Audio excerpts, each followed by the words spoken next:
This content is purely educational and does not constitute financial advice. I am not a CB registered financial advisor or planner. It's crucial to consult with your financial advisor about the risks associated with stock market and mutual fund investing. Any trading decisions based on the contents are your sole responsibility. The channel and its owners cannot be held liable for any financial losses you may incur. Please invest wisely in stocks and mutual funds. सिर्फ Indian mutual funds में invest करना safe लग सकता है, लेकिन अगर आप सोचिए कि आपका जॉब इंडिया में है, आपका प्रॉपर्टी पूरा इंडिया में है, आपका जो गोल्ड खरीदा आपने पूरा इंडिया में है और आपके म्यूचुअल फंड्स की इन्वेस्टमेंट्स भी पूरे इंडिया में है, तो आपका एक प्योर वेल्थ जो है ना, आपका जो पोर्टफोलियो एक स्पेसिफिक कंट्री रिस्क के लिए एक बन जाता है। ऐसे में अगर कल इंडियन मार्केट 25% गिर जाए, होगा नहीं, ऐसे आसार हो चुके थे कि मार्केट क्रैश होगा टैरिफ्स के चक्कर में या जियोपॉलिटिकल टेंशंस की वजह से, बट अभी वो सब आसार सारे खत्म हो चुके हैं और मार्केट वापस रिबाउंड हुआ है, जो लोग को काफ़ी डाउट था। तो ऐसे में अगर सोचिए कि अगर इनकेस क्रैश हो जाता तो आपका जो पूरा रिस्क है कि कंट्री पैसिफिक रिस्क में आ जाता है, कि देश का रिस्क है कि आप एक एक कंट्री में इन्वेस्ट कर रहे हो। मेरा पोर्टफोलियो में भी कुछ पार्ट ही यूएस के अंदर इन्वेस्ट हो रहा है और इसीलिए मैंने ये वीडियो बनाने का भी सोचा, क्योंकि मैं भी अभी इंटरनेशनल फंड्स में इन्वेस्ट करने वाला हूँ। तो इसलिए मैं आज आपको दिखाने वाला हूँ कि कौन से टॉप ग्लोबल फंड्स है, यूएस फोकस्ड ग्लोबल डाइवर्सिफाइड रीट्स और गिफ्ट सिटी के ऑप्शंस जो आपको सच में इंटरनेशनल एक्सपोजर दे सकते हैं। तो एंड तक तो आपको क्लियर हो जाएगा इससे कि 3 से 5 फंड्स आपके पोर्टफोलियो के लिए में कौन से फंड्स बेस्ट हो सकते हैं। मैं इनमें से ही मैं सारे फंड्स नहीं डिस्कस करने वाला, क्योंकि बहुत लोगों का परफॉर्मेंस उतना अच्छा नहीं है, बट मैं 3-4 फंड्स को कंसिडर कर रहा हूँ, उसमें से 1-2 फंड्स मैं लेने वाला हूँ। और एक डिस्क्लेमर मैं कहूँगा कि ये जो वीडियो है ये नए इन्वेस्टर्स के लिए नहीं है। आपने ये वीडियो देख के आप सडनली इंटरनेशनल फंड्स खरीदने के लिए मत जाइए। जिनको 5-6 साल हो चुके हैं और जो थोड़ा एक्सपोजर चाहते हैं और थोड़ा डाइवर्सिफिकेशन चाहते हैं अपने पोर्टफोलियो में, तो उनके लिए वीडियो परफेक्ट है। तो एंड तक आपको ये पूरा क्लियर हो जाएगा, देखते रहिए पूरा ये वीडियो एंड तक। नमस्कार दोस्तों, मेरा नाम है कैप्टन अमोल चालके और आप देख रहे हो शिप मनी चैनल। यहाँ पे हम म्यूचुअल फंड्स, स्टॉक मार्केट और लॉन्ग टर्म वेल्थ बिल्डिंग की बात करते हैं बिना प्रेडिक्शंस और सिर्फ प्रोसेस। तो आज की वीडियो में हम कवर करेंगे बेस्ट परफॉर्मिंग इंटरनेशनल फंड्स जो आप इंडियन इन्वेस्टर्स के लिए लास्ट 5 साल का रिकॉर्ड हम देखेंगे। ICICI Nasdaq 100 versus ICICI axis का जो इक्विटी फंड ऑफ फंड है, global equity alpha plus Franklin US opportunities fund, इनका हम एक प्रॉपर कंपैरिजन करेंगे, क्योंकि ये 3 फंड्स मुझे लगता है कि इनका परफॉर्मेंस अच्छा है। और मैंने वैल्यू रिसर्च के ऑनलाइन इसके भी मैंने जब चेक किया तब इन पे बाय रेटिंग थी। ठीक है, और भी कुछ फंड्स को मैं बता दूंगा, तो अगर आपको उन फंड्स में भी अगर इंटरेस्ट है तो आप खुद अपना रिसर्च कीजिए। फिर कोटक नेशनल का REIT जो फंड है, जो रियल एस्टेट से रिलेटेड में इन्वेस्ट करता है आउटसाइड कंट्रीज में, और गिफ्ट सिटी के थ्रू हम डॉलर में किस तरह से इन्वेस्ट कर सकते हैं, ये हम इस वीडियो में देखेंगे। अगर आपको ऐसा ऑनेस्ट कंटेंट यूजफुल लगता है और अभी आपके आपने अगर अभी भी इन्वेस्टमेंट शुरू की है, तो मैं अपना पोर्टफोलियो भी हमेशा अपलोड करता रहता हूँ। और अगर आपको ऐसे वीडियोस अच्छे लगते हैं तो प्लीज़ लाइक शेयर सब्सक्राइब ज़रूर कीजिए, तो जिससे मुझे थोड़ा सपोर्ट मिले, मोटिवेशन मिले। नॉट फाइनेंशियल सपोर्ट, क्योंकि फाइनेंशियली मैं काफ़ी अच्छा हूँ। तो जस्ट ये वीडियो और ये जो चैनल मैंने शुरू किया था, एक प्योर नॉलेज और लोगों का जो काफ़ी जो नॉइज़ है म्यूचुअल फंड की इंडस्ट्री में और जो ऑनलाइन सोशल मीडिया पे, उसको थोड़ा डीक्लटर करने के लिए जब मैं ये वीडियोस और ये मैं चैनल शुरू किया था। ठीक है दोस्तों, तो शुरू करते हैं। इंटरनेशनल फंड्स वो फंड्स होते हैं जो आपका पैसा इंडिया के बाहर म्यूचुअल फंड्स या स्टॉक्स में इन्वेस्ट करते हैं, और ग्लोबल फंड्स वो फंड्स है जो मल्टीपल कंट्रीज में, जिसमें excluding India including India depending on mandate investment करते हैं। हम सिर्फ इंटरनेशनल फंड्स को देखेंगे जो प्योरली इंडिया के बाहर इन्वेस्टमेंट करते हैं, और जिससे आपका जो पोर्टफोलियो है ट्रूली ग्लोबल बन सके। चलो सबसे पहले ये 3 पॉपुलर ऑप्शंस जो मैंने पहले ही ऑलरेडी आपको फंड्स के नाम बताए थे, उनके बारे में डिस्कस करते हैं। जो है कि आईसीआईसीआई प्रूडेंशियल का नैस्डैक 100 इंडेक्स फंड, फिर Axis global equity alpha fund of fund, और Franklin US equity opportunities equity active fund. और आप इनको आप स्क्रीन पे आप देख सकते हो। तो सबसे पहले स्टाइल समझते हैं। आईसीआईसीआई नैस्डैक 100 प्योर इंडेक्स, सिर्फ Nasdaq 100 companies, heavy tech like Apple, Microsoft, Nvidia, Amazon, Meta, etcetera, high growth और हाई वॉलेटिलिटी, इसमें रिस्क भी उतना ज़्यादा है। फिर Axis global equity alpha fund of fund, एक global active fund of fund जो श्रोडर्स का ग्लोबल इक्विटी फंड यूज करता है, US plus Europe plus Japan plus बाकी डेवलप्ड मार्केट्स।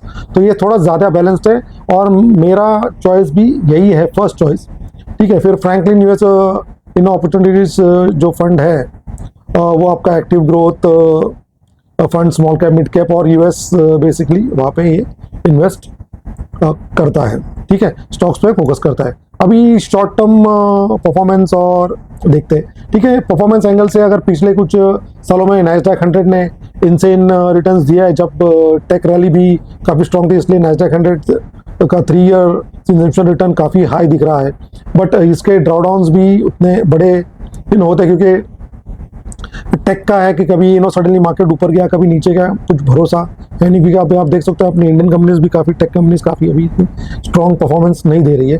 फिर एक्सिस ग्लोबल इक्विटी अल्फा ने 5 ईयर पीरियड में constant double digit returns दिया है और मल्टीपल कंट्रीज में स्प्रेड होने के एक सॉलिड कोर ग्लोबल ऑप्शन बन सकता है।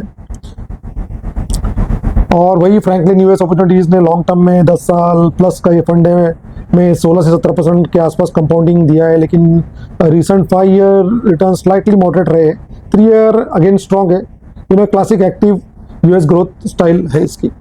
फिर अगर आप प्योर टेक ग्रोथ बीटा चाहिए तो, और अगर आप वोलेटिलिटी समझते हैं, तो आप आईसीआईसी नैस्डैक को एज अ सैटेलाइट फंड रख सकते हो।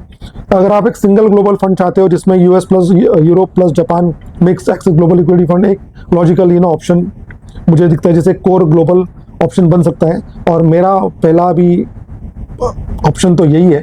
फिर फ्रैंकलिन यूएस अपॉर्चुनिटीज ने लॉन्ग टर्म में 10 साल प्लस 16 से 17 के आसपास कंपाउंडिंग दिया है, लेकिन रिसेंट 5 साल में इसका मॉडरेट रहे हैं और 3 ईयर अगेन में स्ट्रॉन्ग है। Classic active US growth style है, तो ये वाला भी एक सेकंड ऑप्शन हो सकता है।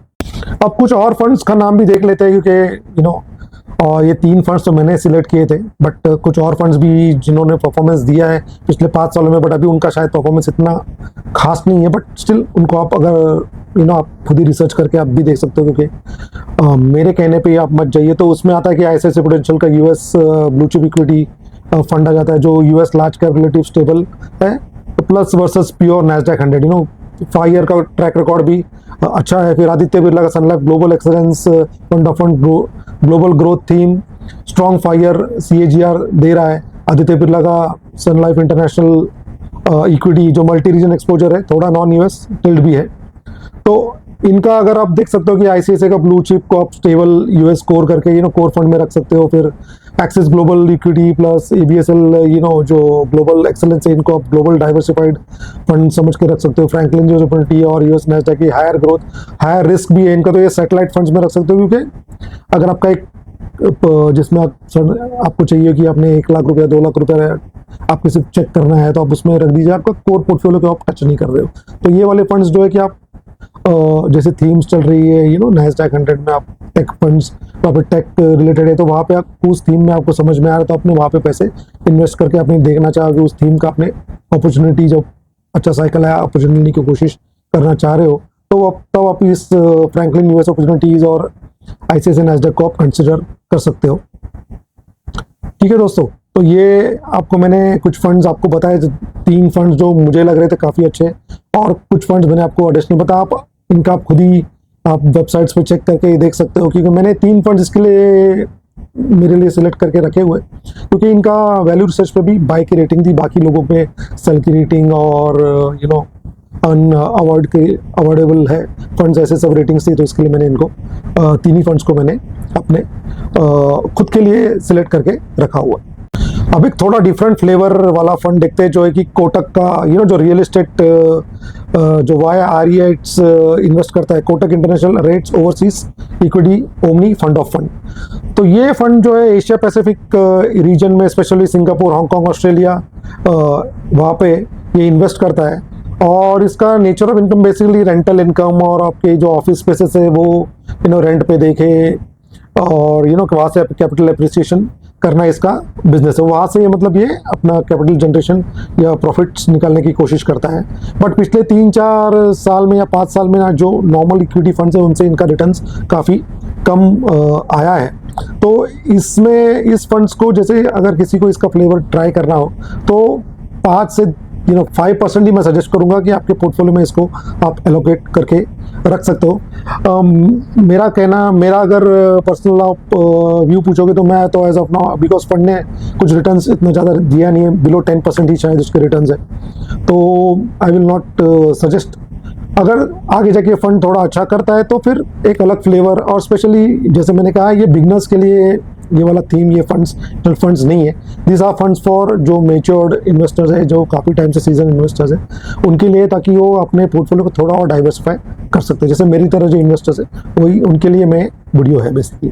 बट बाकी लोग भी ये वीडियो देख सकते हैं ताकि आपको जानकारी हो कि बाकी और दुनिया में क्या चल रहा है। अब थोड़ा एक एडवांस टॉपिक पे आते हैं, gift city Gujarat international finance take centre India का इंटरनेशनल फाइनेंस सेंटर है, जहाँ से डॉलर में ग्लोबल प्रोडक्ट्स ऑफर होते हैं। तो कुछ म्यूचुअल फंड्स यहाँ पे है जो dollar dominated fund of funds run करते हैं, जो डायरेक्टली ग्लोबल और यूएस ईटीएफ्स में इन्वेस्ट करते हैं।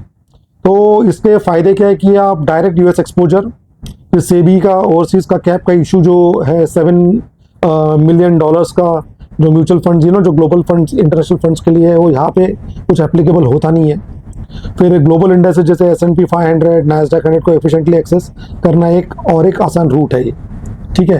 कॉन्स क्या है कि ये लिबरलाइज रेमिटेंस स्कीम यूज़ करना पड़ता है, यूएस डीरेमिट होता है, फिर टिकट साइज भी काफ़ी बड़ा है, मतलब ऑलमोस्ट 4.5 लाख रुपए इसका इनिशियल इन्वेस्टमेंट है, और फिर इसकी लिमिट कुछ मुझे लगता है $25 लाख के आसपास कुछ है।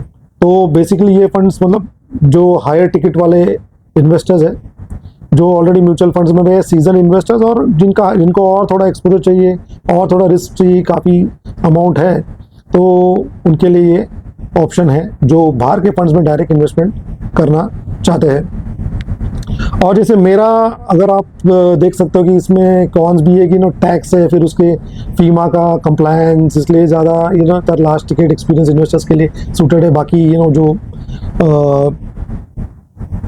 छोटे इन्वेस्टर्स है तो उनके लिए ऑप्शन उतना वायबल नहीं है, और टैक्सेशन वगैरह काफ़ी इश्यूज है, इतना सॉर्टेड आउट नहीं है प्रोसेस, ठीक है।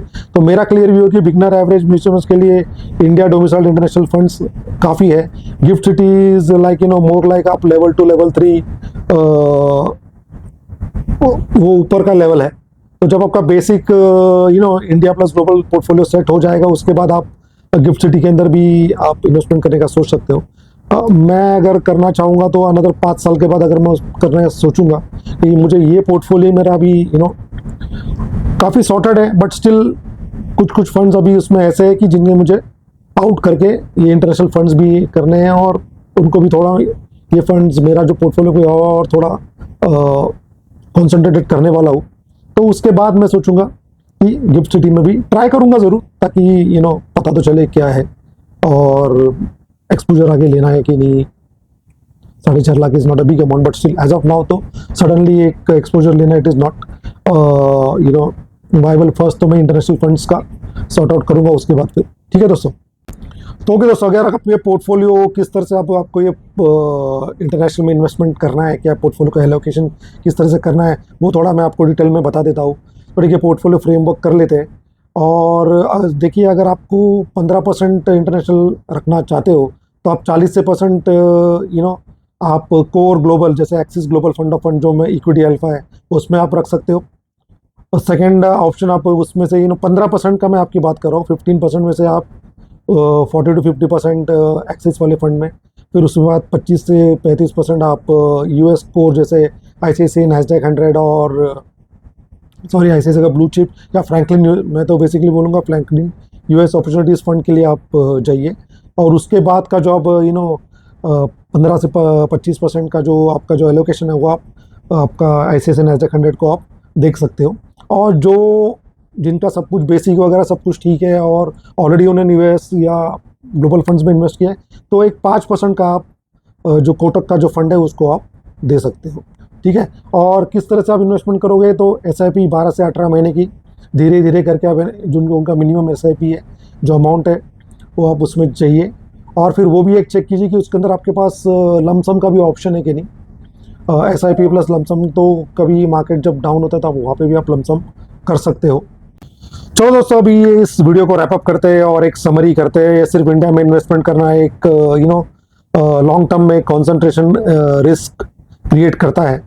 और अगर आपने देखा होगा कि पिछले 5 साल में मार्केट किस तरह से बिहेव किया है, प्लस ग्लोबल कंडीशंस किस तरह से चेंज हुई, तो अपना मार्केट में लोगों की आपका खुद का ही मेंटल स्टेट आप समझिए कि किस तरह से कितने मुझे सब्सक्राइबर्स आ रहे हैं कि क्या करे, फंड निकाल ले और क्या करे। लेकिन सडनली आप देखिए कल किस तरह से मार्केट ने वापस रिएक्ट किया। बस एक न्यूज़ आ गई, एक डील हुई, और तो ये सब मार्केट में होता रहेगा। लॉन्ग टर्म में आपको ऐसे काफ़ी झटके आते रहेंगे। बट जब आप लॉन्ग टर्म का इन्वेस्टमेंट करते हो, वैसा भी करते हो, तो आपको ये सब चिंता करने की ज़रूरत नहीं है।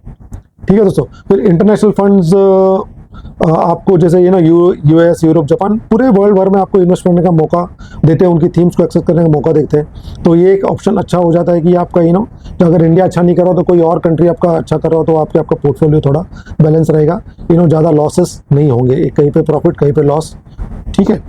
और जैसे आपने देखा कि मैंने कहा एक्सिस, ICICI का नैस्डैक 100, एक्सिस का जो फंड ऑफ फंड मैंने कहा, और फ्रैंकलिन US अपॉर्चुनिटीज फंड। तो इसमें से आप कौन सा फंड लेंगे, और बाकी जो फंड्स है, अगर आप कुछ आपके लिए कौन सा सूटेबल है, आप ज़रूर कमेंट करके मुझे बताइए। और इसमें से अगर आपका फेवरेट कौन सा फंड आपके पास ऑलरेडी है, आप इसमें इन्वेस्ट कर रहे हो, और आप या इनमें से कोई और फंड में इन्वेस्ट कर रहे हो, आपका उसका परफॉर्मेंस किस तरह से, आप प्लीज़ कमेंट करके मुझे ज़रूर बताइए। और आपका पोर्टफोलियो किस तरह से, सिर्फ इंडिया कॉन्सेंट्रेटेड है कि आपका बाहर भी है, वो भी मुझे बताइए। देखिए मेरा थोड़ा सा पोर्टफोलियो US का एक्सपोजर पे है बिकॉज ऑफ परख पारिक। बट अभी जिस तरह से रिसेंट कंडीशंस बनी है, तो मैंने 3-4 महीने से मैं सोच रहा था, 2-3 महीने से मैं इस पर रिसर्च भी कर रहा था और देख भी रहा था क्या। बट अभी जैसे कल का मार्केट का जो सिनारियो हो गया और इंडिया का ट्रेड वगैरह हो गया, तो it is moving towards growth. India का देखिए ग्रोथ स्टोरी तो इंटैक्ट है, बट अगर हमारे पास अगर ग्लोबल ऑप्शन भी होगा तो दैट विल बी बहुत ही बढ़िया होगा अपने पोर्टफोलियो के लिए। बाकी तो आपका डिसीजन है। सारा डेटा moneycontrol.com, valueresearchonline.com या ग्रो की वेबसाइट, आप वहाँ पे जाके आप खुद स्टडी कर सकते हो। आपकी इकोनॉमिक टाइम्स और ये सब पेपर्स में भी बहुत कुछ इंटरेस्टिंग आर्टिकल्स आते रहते हैं, वो भी आप पढ़ते रहिए, तो आपको भी वो उसका आइडिया आ जाएगा। कमेंट्स में लिखिए, फिर मैं ट्राई करूँगा। जैसे मैं ट्राई करता हूँ, अभी सिर्फ शिप पे हूँ, तो थोड़ा सा डिले आ जाता है आपका रिप्लाई आने में, बट स्टिल मैं चाहूँगा कि आप रिप्लाई करो। मैं आपके जो रिप्लाईज है, उनका जो कमेंट्स है, उनका आंसर करता ही हूँ, और जो सजेशंस है वो मैं आपको देने की ट्राई करूँगा। और टेलीग्राम पे भी अपना भी मैंने चैनल शुरू किया हुआ है, तो अभी जस्ट उसका मैं इसके अंदर लिंक भी दे दूँगा, और नंबर भी आपको वहाँ पे इसमें नीचे में दिख जाएगा। तो वहाँ पे व्हाट्सएप पे मुझे कनेक्ट करने की कोशिश कीजिए, व्हाट्सएप पे भी। बट ट्राई टू यहाँ पे ही कीजिए कमेंट्स, ताकि यहाँ पे भी लोग जो नए सब्सक्राइबर्स है वो कमेंट्स पढ़े और यहाँ पे आ जाए। ठीक है दोस्तों, तो यही है। कहूँगा अगर आप अगर ये वीडियो आपको हेल्पफुल लगे तो प्लीज़ लाइक, शेयर, सब्सक्राइब, और ऐसे वीडियो के लिए प्लीज़ सपोर्ट कीजिए। मुझे थोड़ा टाइम कम मिलता है, बट जितना भी टाइम मिलता है मैं अच्छा कंटेंट लाने की कोशिश करता हूँ, और डेली वीडियोस डाल के आपका दिमाग ख़राब नहीं करना चाहता। जैसे मैंने कहा पहले वीडियोस में, काफ़ी शोर है। आपका पोर्टफोलियो एक बार सेटअप कर लीजिए, और फिर डिसिप्लिन वे में आपको उसको प्रोसीड करना है। लंबी जर्नी है, बहुत ही बोरिंग जर्नी है। मैं इसको कम से कम 15-20 साल से भी करते आया हूँ, तब जाके मैं आपको मेरा ये एक्सपीरियंस दे पा रहा हूँ, और मेरा पोर्टफोलियो आपको साथ शेयर करने से मुझे तो वही, जब भी मार्केट ऊपर आता है तो आप लोगों के जब कमेंट्स आते हैं, तो आप लोगों का हौसला बना रहता है, क्योंकि इसी से आपकी वेल्थ बनेगी। F&O और ये सब जगह में जाके कुछ यूज़ नहीं है। वहाँ पे सिर्फ 93 या 7% लोग ही पैसा कमाते हैं। 93% ये सेबी की रिपोर्ट है कि लॉस में रहते हैं। यहाँ पे आप लॉन्ग टर्म वेल्थ बिल्ड कर सकते हो। आपका जो एक लेगेसी आपने इन्वेस्टमेंट शुरू की है, आपके बच्चे भी वही फॉलो करेंगे, और उनकी भी ज़िंदगी और अच्छी बनती जाएगी। बट डिसिप्लिन में आप रहोगे 15-20 साल, आपको मार्केट का आइडिया आ जाएगा। आप भी मेरी तरह एक सीजन इन्वेस्टर्स बनोगे, गलतियाँ कम करोगे। ठीक है, गलतियाँ तो होती रहती है, ठीक है। तो और जो एक फंड को आपने बहुत टाइम से रखा है, अभी परफॉर्म नहीं कर रहा, फिर आपको उसको छोड़ना है, वो जो भी आपका एक फीलिंग है, जब आप उसको ओवरकम करोगे ना कि जो अच्छे फंड है उसको रखना है, आपके पिछले एक फंड ने बहुत अच्छा रिटर्न दिया बट आपके 2 साल से कुछ नहीं रिटर्न दे रहा है, तो उसको आपको एग्जिट करना काफ़ी ज़रूरी है। तो वो भी आप समझिए, मैंने मेरे पोर्टफोलियो को किस तरह से कम किया है, किस तरह से वापस री इन्वेस्ट किया है अच्छे फंड्स में।